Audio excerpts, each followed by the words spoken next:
funciona pelo INSS, né? A gente só trabalha com funcionários da prefeitura. Hoje não é o INSS. Hoje não é o INSS. Podcast não é do INSS.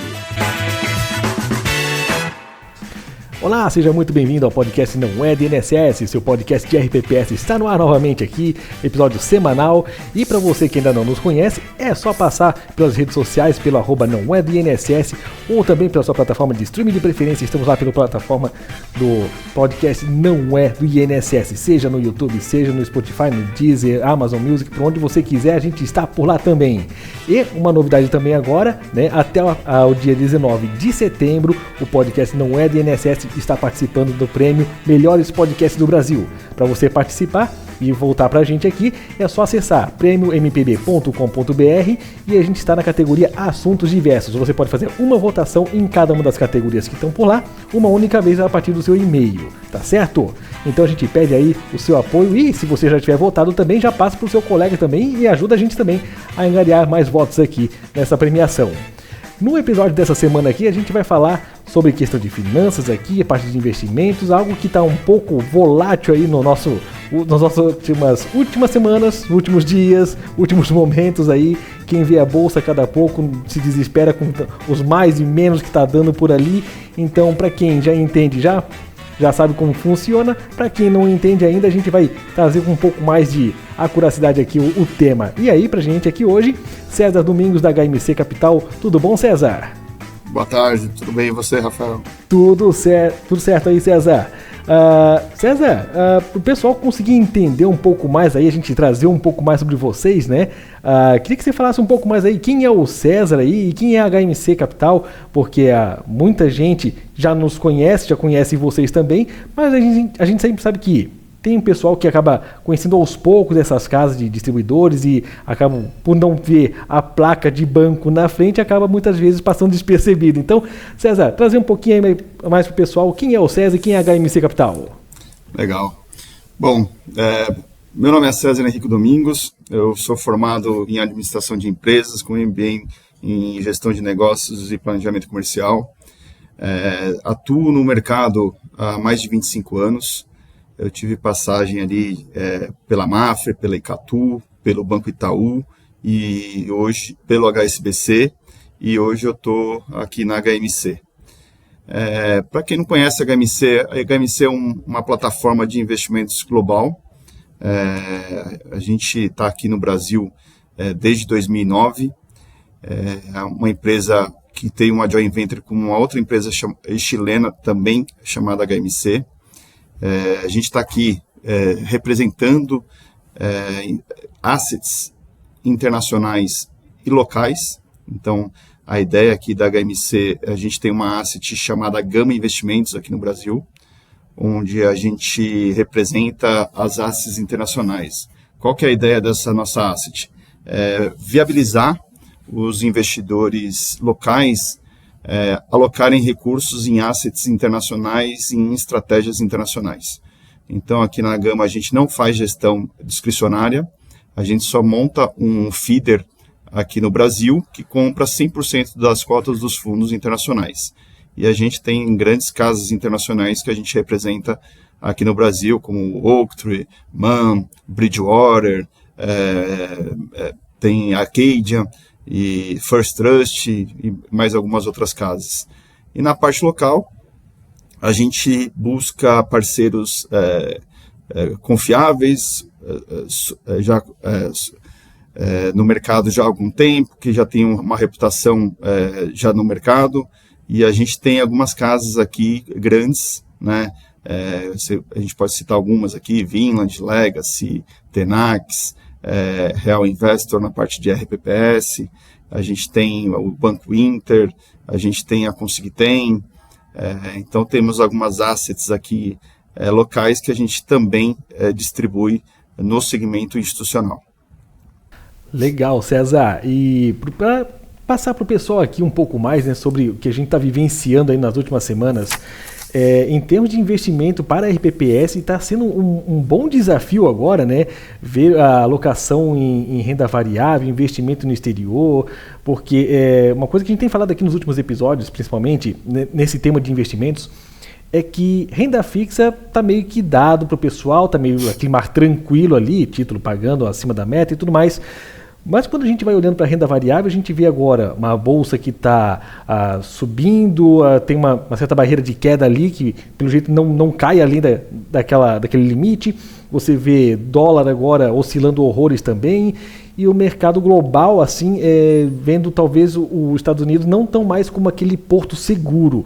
Como é que é a visão aí dos gestores aí com quem vocês trabalham a respeito? Como é que vocês veem essa questão do cenário atual aí? Porque uma coisa é você ter alocação, outra coisa é você começar novas alocações, o que muita gente acaba também precisando fazer agora nessa fase, né, de investimentos. A gente vê um mercado bem desafiador, não só aqui no Brasil, como lá fora também, né? Muitas incertezas, oscilações diárias. Quando a gente olha ali para os Estados Unidos, principalmente, a gente vê, né, muita incerteza, um Fed, um Banco Central americano ali, hoje mostrando que tem uma possibilidade sim de começar a cortar juros agora no mês de setembro, mas com muita cautela, né? Então a gente está vendo ali os Estados Unidos com cautela, aqui no Brasil a mesma coisa, os investidores com muita cautela, um fiscal aqui bem complicado, né? Agora escalou um pouco a crise nossa com os Estados Unidos também, que está trazendo bastante volatilidade, principalmente para a Bolsa, principalmente na parte de instituição financeira. Então assim, a gente está vendo muita dificuldade em ter leitura no mercado, né? Antigamente era fácil, você olhava ali, conversava com os economistas, eles tinham algumas convicções ali, e hoje não existe mais essa convicção, né? Então, alguns apontam para um lado, outros apontam para o outro, e não tem essa convicção que antigamente era muito comum em ter entre os economistas. O que a gente vê, né, nessas possibilidades? Claro que em todas essas incertezas há uma possibilidade de ganho, uma possibilidade, algumas oportunidades na mesa que a gente não pode deixar de lado, né? Então, aqui no Brasil, a gente ainda não sabe ainda o impacto que essas tarifações vão trazer aqui para o Brasil. A gente sabe que vai trazer, né? Mas a gente não sabe o quanto que isso vai impactar o nosso PIB. Alguns economistas projetam em números, mas assim, eu acho que ainda é muito cedo para a gente falar alguma coisa em números, né? E a gente tem uma eleição para acontecer o ano que vem, que pode ser qualquer resultado, né? Então, o mercado vem sinalizando alguns candidatos ali preferidos, mas mesmo assim, qualquer resultado pode ser concluído ali nas urnas. Então, a gente tem que ter um pouco mais de cautela, sim, mas não deixar de olhar as oportunidades, né? Hoje, a gente tem uma jabuticaba aqui no Brasil que se chama NTNB, pagando ali IPCA mais 7, 7,30, chegou a bater 8, né? Então, realmente houve uma oportunidade aí, principalmente para os RPPS, se alocarem muito recurso nas NTNBs, mas olhando no médio e longo prazo, a gente não pode deixar de olhar as outras classes de ativos, né? Porque se deixar para olhar lá na frente, a gente vai comprar esses ativos muito diferente do que poderia estar comprando agora. Então, eu vejo ali algumas oportunidades, a gente está vendo o mercado aquecer um pouquinho mais ali na parte da renda variável, mas ainda muito tímido, né? Se a gente olhar as carteiras dos RPPS e dos fundos de pensão, onde a gente atua aqui também, a gente vê que eles estão pouco alocados tanto na renda variável, no multimercado e até no investimento no exterior. Realmente, isso aí é algo que não é um padrão dos RPPS, tem muita alocação em renda variável, investimento no exterior, né, o próprio multimercado. E como você falou agora há pouco também, né, a questão das empresas de atuação de bancárias mesmo ali, estarem sofrendo nesses últimos dias, né, e querendo ou não, eles têm um peso relevante no próprio índice de Bovespa, então, não somente no mercado interno de renda variável, mas até o próprio índice.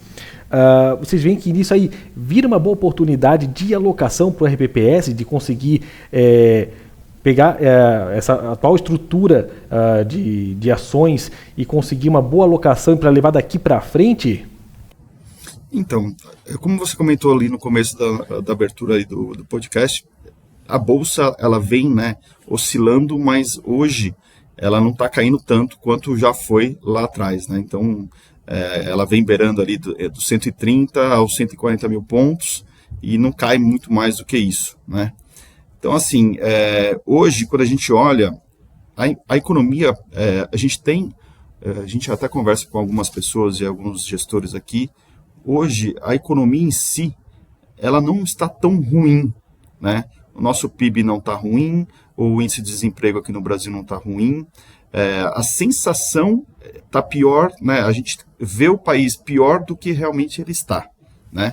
E quando a gente olha isso, a gente vê os resultados das empresas vindo bem, dando lucro, isso faz com que a Bolsa não tenha tanta oscilação para baixo, mas a gente precisa fazer uma lição de casa, um pouco mais de reforma estrutural para dar confiança para os investidores estrangeiros virem com mais peso no Brasil, coisa que a gente não vê há algum tempo, né? Então, eles estão mais cautelosos, eles estão com um pouco mais de medo, tem uma oportunidade lá nos Estados Unidos, alguns meses atrás, de alocar recursos lá nos Estados Unidos com taxa de juros ali próximo de 4,25 e 4,5 hoje. Com toda essa oscilação, eles saíram um pouco dos Estados Unidos, buscaram outros países, mas assim, a gente ainda vê oportunidade aqui no Brasil. Então, a gente acha que a Bolsa deve ter um rally num futuro próximo. E, claro, quem entrar agora vai comprar a Bolsa a 135 mil pontos. Para quem deixar para comprar lá na frente, se acontecer o que o mercado está esperando, pode ser que ela compre muito mais caro, né? Então, a gente sabe que a nossa Bolsa aqui é muito frágil, ela fica entre as 10 maiores empresas ali da Bolsa, é o que dá o preço no Ibovespa. Mas é isso, a gente tem algumas oportunidades sim acontecendo e eu acho que quem está deixando de olhar a Bolsa nesse momento, mesmo não precisando alocar, porque os títulos públicos estão pagando bem, o CDI está pagando meta, eu acho que uma carteira diversificada é bom. E a partir do momento que você tem os títulos pagando muito mais do que a meta atuarial que você necessita, que é o que aconteceu, né? A média dos RPPs está em IPCA mais 5, né? E a gente vê os RPPs comprando todo o papel IPCA mais 7, 7,5. Então, eles estão com uma gordura ali que eles podem aumentar esse risco sem comprometer a meta atuarial.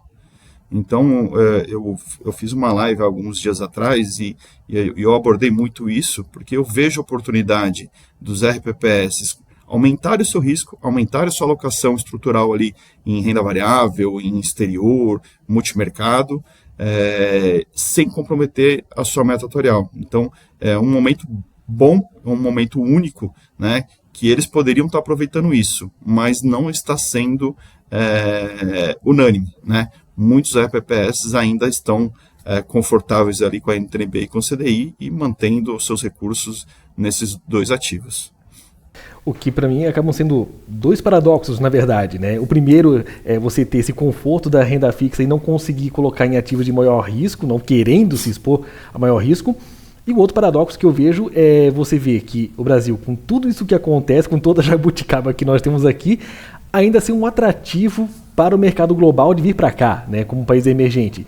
E como que a gente consegue trazer, principalmente para quem é de conselho, não digo comitê de investimentos, mas para quem é dos outros conselhos de RPPS, de entender que o Brasil, como emergente, ainda está sendo uma boa porta de entrada para o investidor gringo?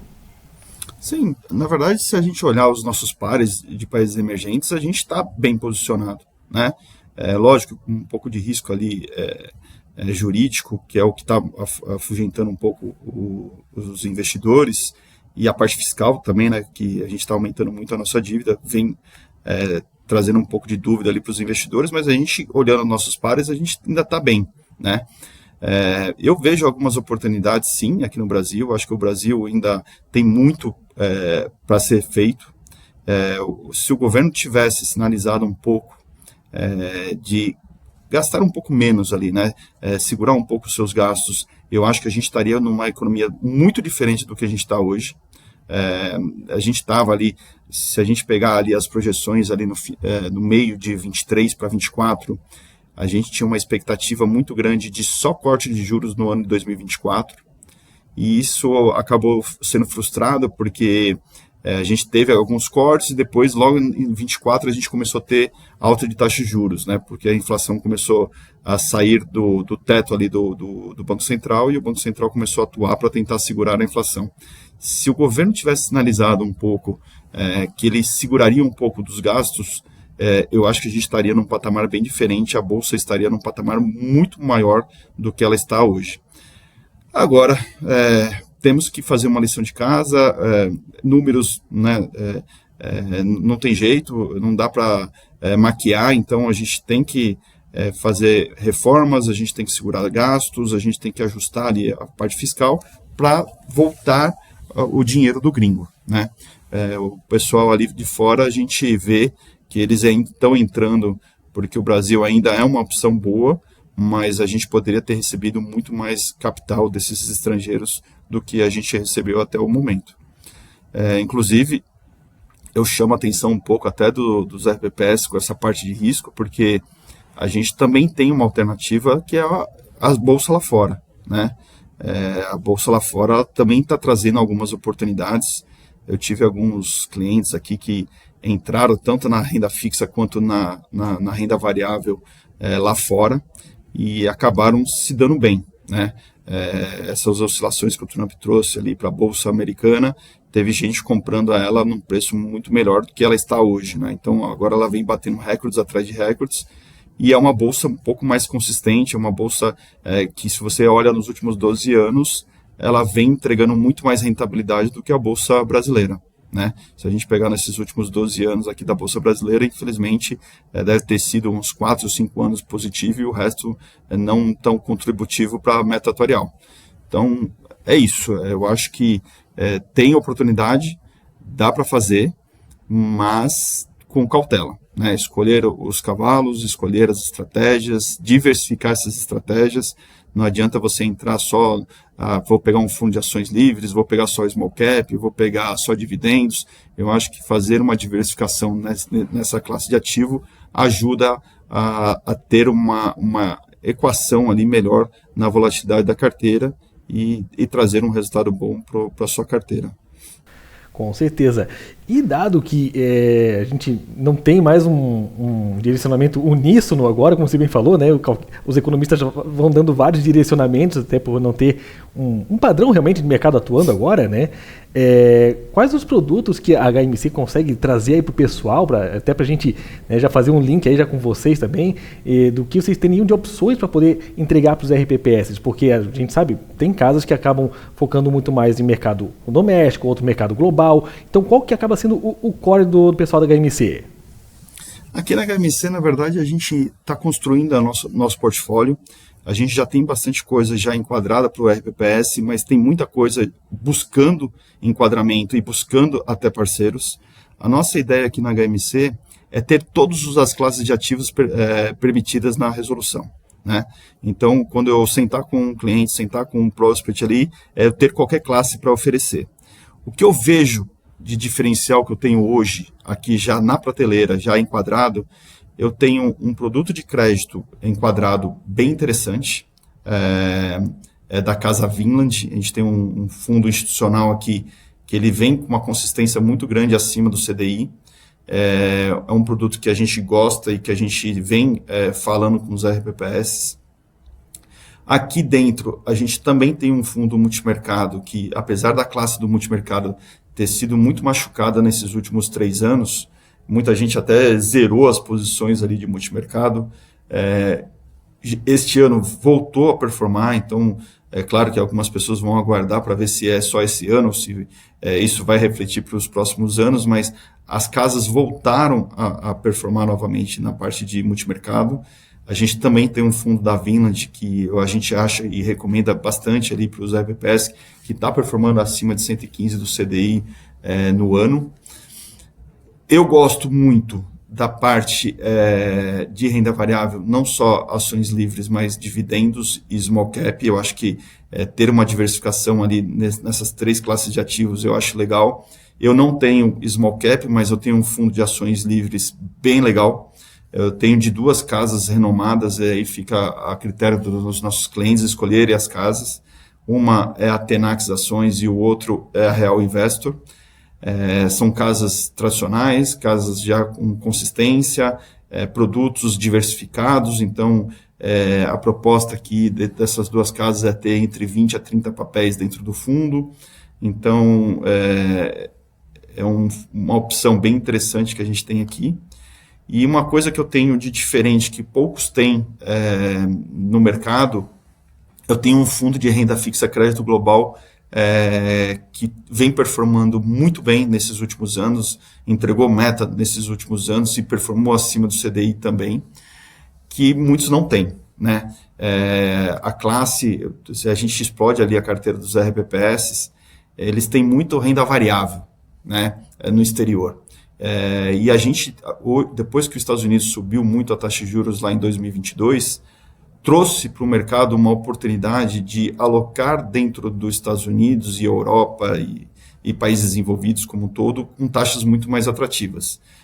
Então a gente está vendo uma oportunidade grande na renda fixa lá fora, e a gente tem um produto que captura bem isso, né? É uma casa muito tradicional. O fundador da Oaktree, que é o Howard Marks, ele é um cara muito conhecido, muito renomado e respeitado. Até foi citado ali pelo Warren Buffett ali, algumas vezes dos seus memos que ele escreve. O Howard, ele é um cara que ele vê oportunidades de compra de créditos privados. Então, é uma casa que tem uma análise muito interessante, tem mais de 1.000 pessoas dentro da Oaktree ali trabalhando, e onde traz alguns ativos que a gente não tem aqui no Brasil, né? Quando a gente olha um fundo de renda fixa crédito global, por exemplo, a gente tem empresas com um grau de investimento muito maior que até o país Brasil tem, né? Então, alguns clientes meus, César, mas eu vou colocar nos Estados Unidos, eu vou colocar investimento no exterior, vou aumentar o risco da minha carteira, e na verdade isso não acontece, né? Na verdade, esses ativos acabam até diminuindo a volatilidade e o risco da carteira dos RPPS quando está dentro da carteira. Imagina que esse fundo ele tem hoje por volta de 600 papéis dentro da carteira. Hoje, se a gente pega um fundo de crédito privado aqui brasileiro, se a gente tiver um fundo com 150 papéis, é muito aqui no Brasil, né? Então, o mercado lá é muito maior do que aqui, e eu acho que é interessante essa diversificação. Então, é uma oportunidade que muitos não têm para oferecer. Então, a gente é uma das poucas casas que tem esse produto para oferecer, e eu acho que é o nosso grande diferencial. Eu também tenho um fundo de renda variável no internacional que eu estou terminando de enquadrar, que ele só não enquadra por conta do administrador fiduciário, que não está dentro da lista exaustiva. A gente está migrando para um administrador fiduciário que está dentro da lista exaustiva para a gente poder oferecer. Mas é isso, assim, a gente tem bastante classes de ativos aqui. Ainda não está completa a nossa grade, eu ainda gostaria de ter uma grade mais completa. A gente fechou uma parceria também com uma empresa de consignado, que também eu vejo como diferencial, que é uma empresa que foi fundada por ex-diretores do Banco Itaú. Eles trouxeram para dentro do conceito da empresa um sistema que os bancos usam para fazer a administração dos seus consignados. Eles têm um escritório de advocacia que é o mais reconhecido no segmento de consignado, como parceiro também deles ali. Então, eles montaram uma estrutura muito legal para os RPPS terceirizarem o seu serviço. E isso está dentro da gestão do ativo, né, do investimento do RPPS. Porque uma vez que o RPPS empresta para o participante, a taxa que é cobrada do participante entra como resultado do fundo de investimento do RPPS. Então, eu acho que é uma oportunidade também. Então, a gente está montando a nossa grade, ainda não está completa, mas acho que esses produtos e essas classes de ativos que eu linkei aqui são os diferenciais que a gente tem aqui dentro da HMC. Não, eu adorei essa parte agora do crédito global, porque realmente é uma coisa que a gente não vê todo dia, né? Como você bem falou, não é qualquer um que traz esse produto aí para o RPPS, e você consegue diversificar o teu risco, né? Você consegue levar ao mundo todo um risco que, como você falou, 150 papéis aqui no Brasil é muita coisa. Os caras têm 600 lá e provavelmente teria fôlego para muito mais ainda, né? Então você já começa a ver que a gente aos poucos sai daquele ambiente só Brasil, só o doméstico, e você começa a ver que existe um mundo de oportunidades para o RPPS conseguir abraçar, e aí vem vocês para poder intermediar isso para a gente também, né? Que é algo muito bom, né? Muito salutar isso. E como você falou agora, né, César, vocês ainda não têm toda uma grade completa, né, de enquadramentos. Como é que é o processo de seleção de vocês aí para conseguir trazer um gestor, uma casa que seja boa, compatível com o que vocês veem, que seja o melhor mesmo para a RPPS? Porque a gente vê, você falou, por exemplo, da Vinland, que eu já conheço há algum tempo, embora não seja cliente deles, mas eu já ouvi algumas vezes falar deles. Então a gente já vê a Real Investor também, que você citou, que tem anos de tradição, e a gente já vê empresas tão renomadas e vocês conseguindo distribuir produto deles ali. Como é que funciona esse processo de seleção? Na verdade, a gente tem uma área de estratégia de produtos aqui que é bem atuante. Eles conversam com o mercado todo, então os fundadores, os sócios fundadores aqui da GameSafe conhecem muito o mercado financeiro como um todo e conhecem muita gente. E quando a gente vai fazer uma análise, a gente não quer ser uma empresa com muitos fundos que concorrem um com o outro, né? Normalmente a gente conversa com os nossos clientes, faz uma leitura de qual é a demanda de quais classes de ativos, e a gente busca assets, casas que já estão consolidadas no mercado, que tem uma pessoa por trás que é respeitada, que é conhecida, e a gente faz uma due diligence muito grande dentro dessa casa. Mas o nosso processo de seleção é isso, a gente procura casas complementares, né? Lógico que a gente pode ter uma casa ou outra que concorre com um produto, outro que é muito similar, que nem pega da Real Investor e o da Tenax.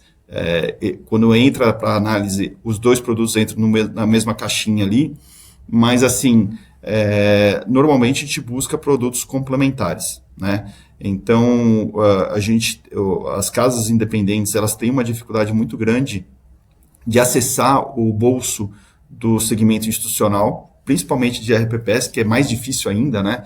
Eu falo que não é uma tarefa fácil, porque a gente tem um cliente em cada cidade, e quando é a capital ainda se consegue ter dois, porque você tem o estado e o município, mas caso contrário é um cliente por cidade, né?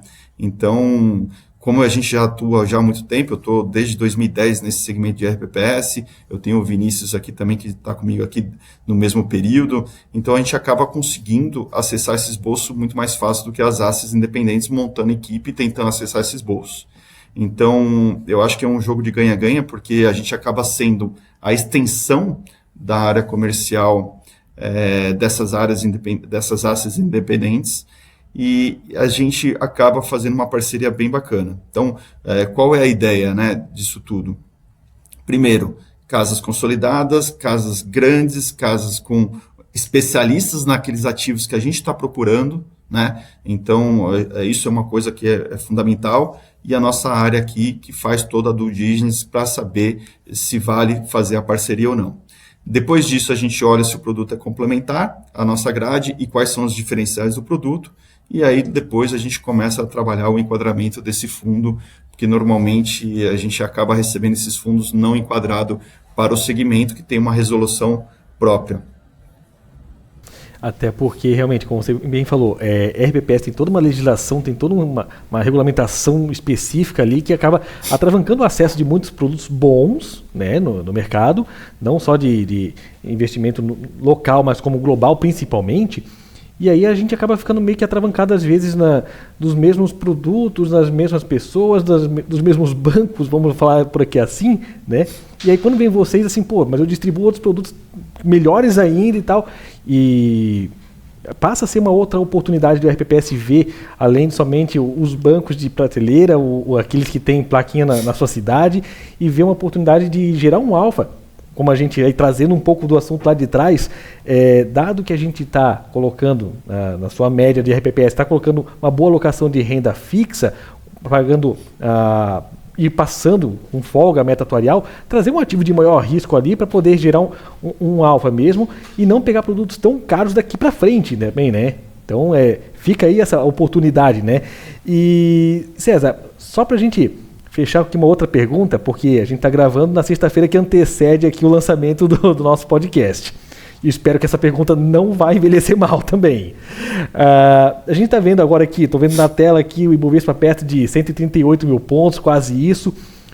Qual que é, na visão do SESI, na visão da HMC, a alocação ideal para o RPPS, dado que a gente está vendo até então com o noticiário de sexta-feira que antecedeu? Então, na verdade, assim, eu acho que ainda tem algumas coisas, alguns ajustes na bolsa para acontecer. Eu acho que quando a gente fala, a gente ouve muitos gestores falar que a bolsa está barata, é porque eles olham o lucro da empresa versus o que está sendo vendido, negociado ali no mercado. E realmente ainda tem alguns papéis descontados. Eu acho que a alocação ideal é o quê? É o cara olhar a renda variável como uma necessidade, né? Eu acho que a gente precisa ter, dentro de uma gestão, ter a gestão estrutural e a gestão oportunista, né?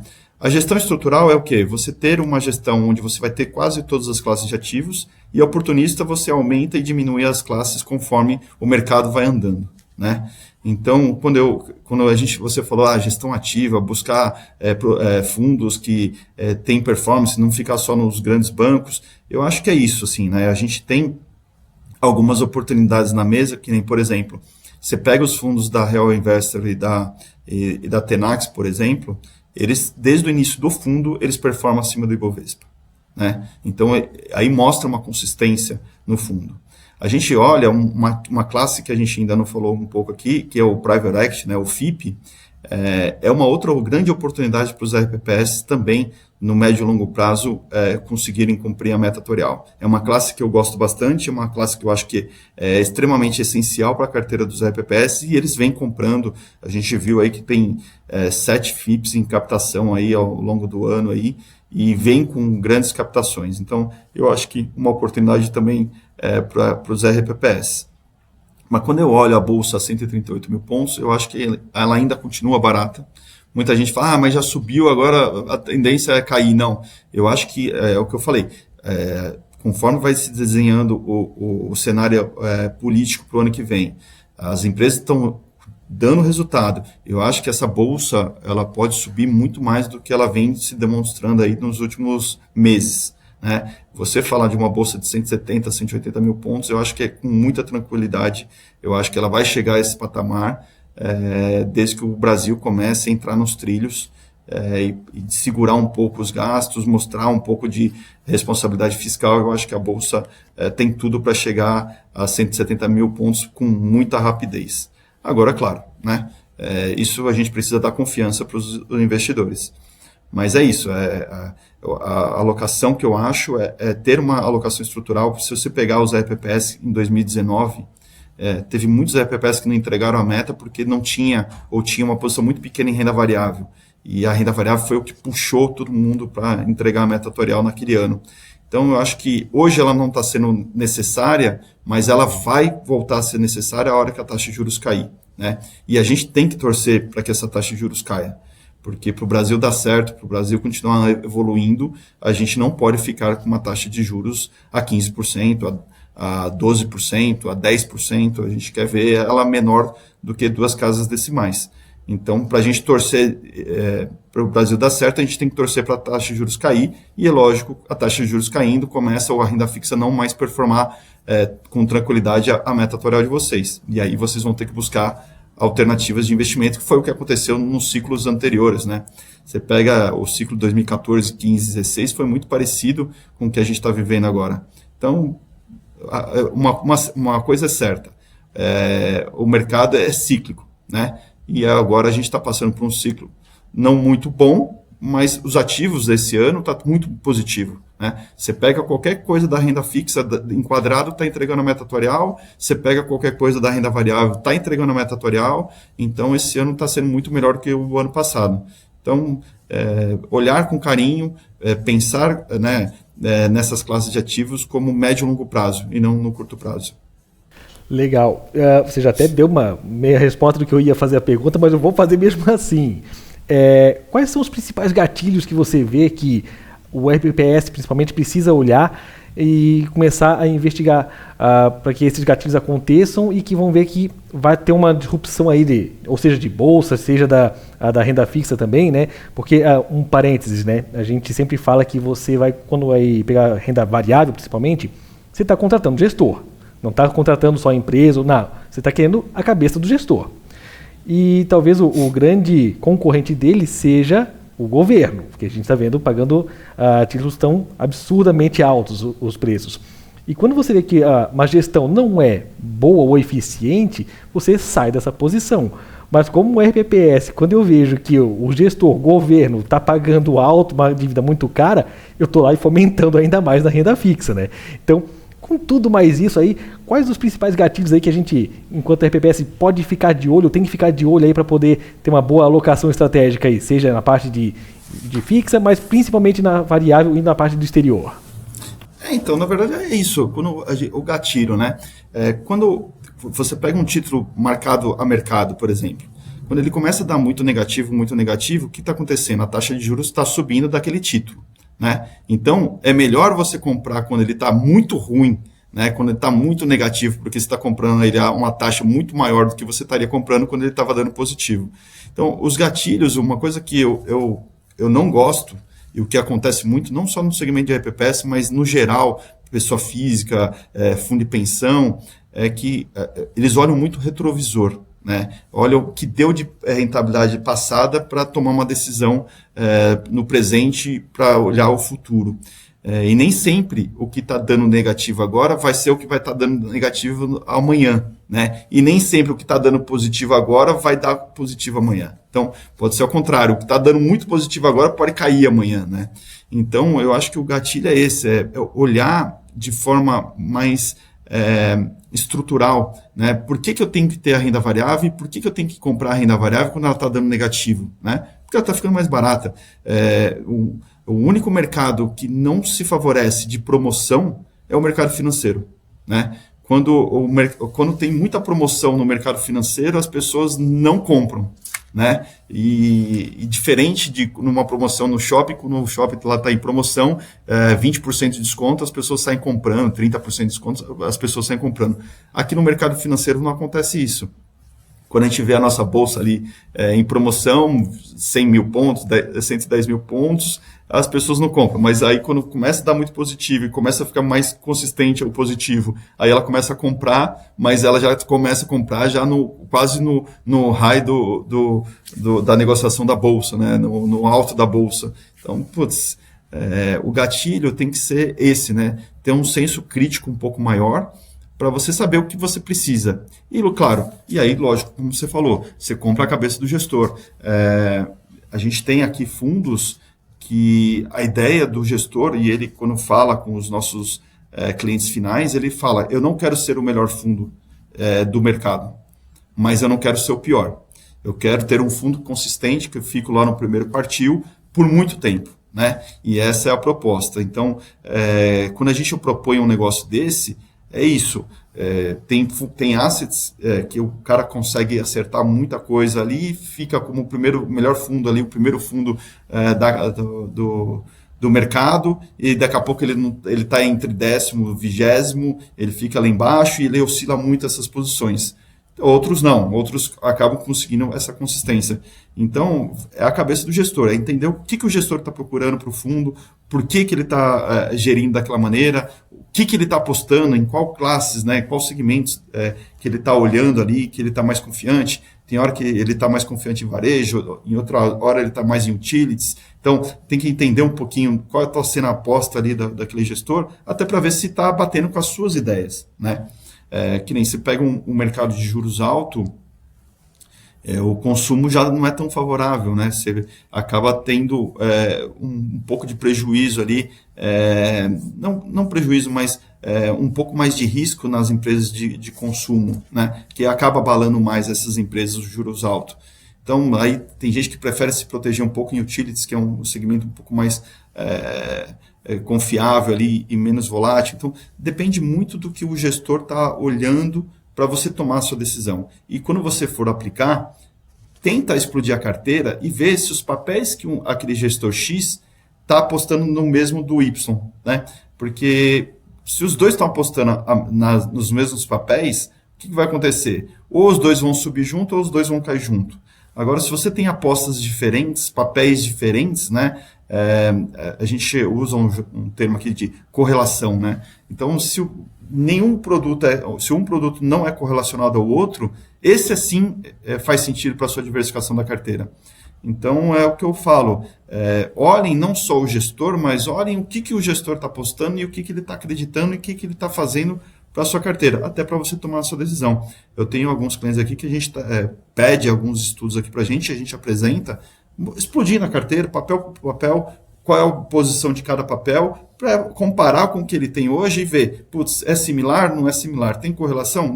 Não tem, então, putz, agora vale a aplicação, putz, tem correlação, não vale a pena, entendeu? Você está comprando uma outra cabeça, mas com os mesmos pensamentos e os mesmos papéis. Então, eu acho que o gatilho é esse, é ser um pouco mais crítico e tentar entender um pouco melhor, estruturalmente, o porquê daquele ativo na carteira dele. Maravilha. Aquela frase de que rentabilidade antiga não garante rentabilidade futura nunca fez tanto sentido, né? É isso. Legal. E César, queria te agradecer aí por aceitar o convite aí da gente e temos esse bate-papo tão produtivo aqui, falando de investimento, falando de mercado e falando de produto também, né? E para quem tiver curiosidade, quiser conhecer um pouco mais dos produtos de vocês, já que a gente falou já de tantos gestores, de tantas casas aí, né? Como é que faz para entrar em contato com vocês? Bom, a gente tem o nosso site, que é www.hmccapital.com.br. O meu telefone é 11 98103 9980. Então, quem precisar falar comigo ou quiser falar comigo, é o WhatsApp e telefone. Fica à vontade aqui nos procurar. A gente está sempre nos eventos, a gente está em todos os eventos aí do segmento, então ele está sempre presente, então parar a gente ali também para conversar. E eu que agradeço a oportunidade, quero agradecer mesmo o convite, por essa oportunidade. Eu acho que o que você faz aí, eu acho que é bem interessante e bem importante para o segmento, trazer informações, trazer experiências de outros lugares, de outros RPPS, de gestores, e trazer informações do mercado financeiro até para ajudar um pouco na decisão ali do dia a dia deles. Mas obrigado aí mesmo pela oportunidade. Eu que agradeço aí, César, e obrigado também a você que nos acompanhou até aqui. Na semana que vem a gente traz um episódio novo do nosso podcast Não É DNSS. Até lá!